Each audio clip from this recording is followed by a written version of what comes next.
Things are really starting to heat up when it comes to the 2024 presidential election. It's really interesting to see people like Donald Trump and Vivek Ramaswamy kind of go at each other and, try to one up each other. But at the same time, they're very much allies when it comes to the bigger picture, or at least it appears that way right now. Whereas people like Ron DeSantis are kind of becoming outliers or outcasts when it comes to people like Donald Trump and Vivek Ramaswamy, the top dogs. It seems like they're kind of separating themselves from people like Ron DeSantis because now that DeSantis has been in the spotlight for an extended period of time, people are starting to see the true DeSantis, starting to really pick up on the things that he's doing. His mannerisms, the way he talks, people just don't like him very much in those cases. But there's been some really, really interesting things happening between Donald Trump and Vivek Ramaswamy when it comes to the FBI. Vivek Ramaswamy seems to be kind of trying to one up Donald Trump in this instance. And I really do respect, what Vivek has been doing, where saying that he would pull himself from any ballot that Donald Trump was pulled from, any state ballots, because they're trying to pull Donald Trump's name from the ballots to make him not able to be president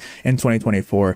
But now it seems like he's trying to one up him a bit after Donald Trump put this post on Truth Social. So Dom Lucre says, of course, President Trump wants the FBI to stay in DC. The farther they are, the harder it is to keep an eye on them and keep them accountable. When he cleans house, he needs to make sure they maintain the new standard. Keep your enemies close. So here's what Donald Trump said on Truth Social. He says, the FBI headquarters should not be moved to a faraway location, but should stay right where it is, in a new and spectacular building, in the best location in our now crime-ridden, filthy, dirty, graffiti-scarred capital. They should be involved in bringing back DC, not running away from it, especially the violent crime. An important part of my platform for president is to bring back, restore, and rebuild Washington, D.C. into the crown jewel of our nation. We will make it crime-free and great again. The FBI should not be fleeing for safer yet much less convenient environments. It should make where they are now the safest place on earth. Do not move the FBI. And this rubbed a lot of conservatives, a lot of Republicans the wrong way, because people have been wanting Donald Trump to abolish the FBI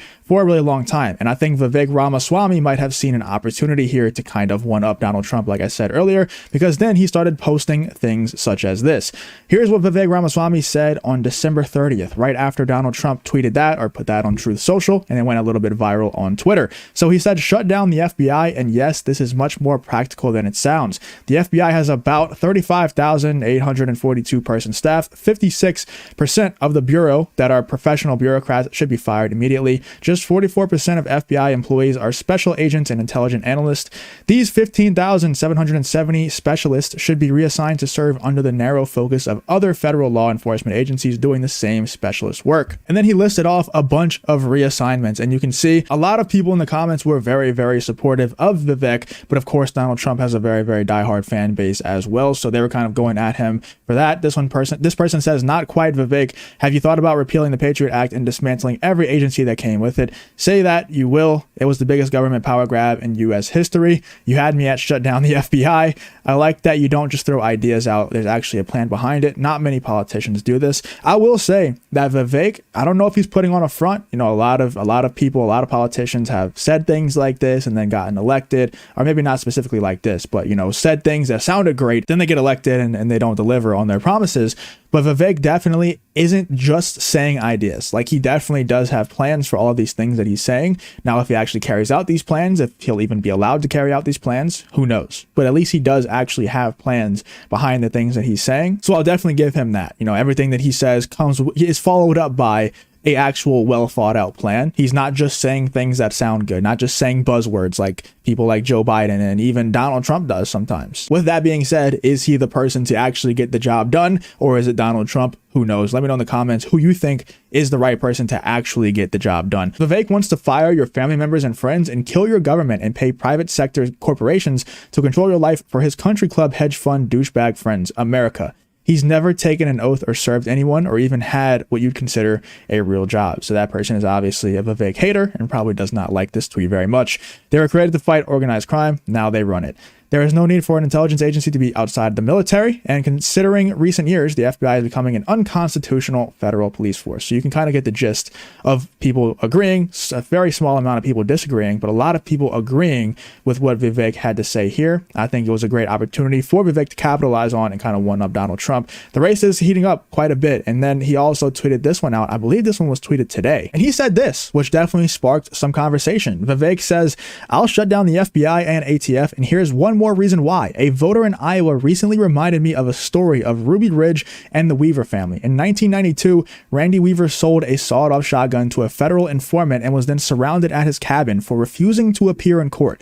First, they killed his dog, then they shot and killed his son. 14-year-old Samuel Weaver, his wife Vicky, also was shot and killed by an FBI sniper while holding their 10-month-old daughter inside their house. Weaver was later acquitted and awarded $3 million settlement by the DOJ and a disproportionate politicized abuse of federal police power. I will shut down toxic three-letter agencies like the FBI and ATF that are beyond the point of incremental reform, using my constitutional authority as U.S. president to do it. And let's check out this quick 30-second clip here of this person talking to Vivek Ramaswamy about this whole situation. Support you. Be a precinct captain. Oh, that's awesome. And appreciate what you're saying about January 6th. You could add Ruby Ridge, which has Iowa ties. That's actually a good point. And Vicky Weaver, you go by her brother's house out here, and what happened to them.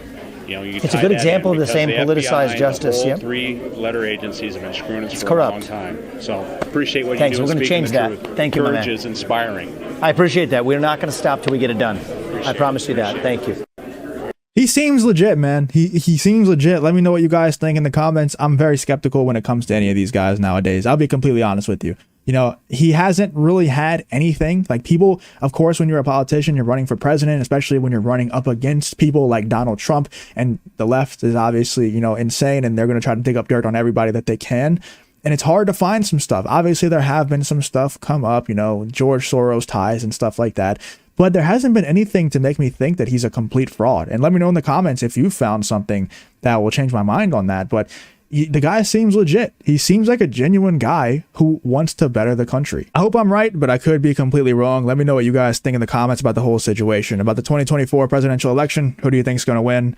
What do you think about this Vivek Ramaswamy versus Donald Trump kind of subtweet situation? If you did enjoy the video, please leave a like on the video, subscribe to the channel, all that good stuff, and I hope to see you on the next one.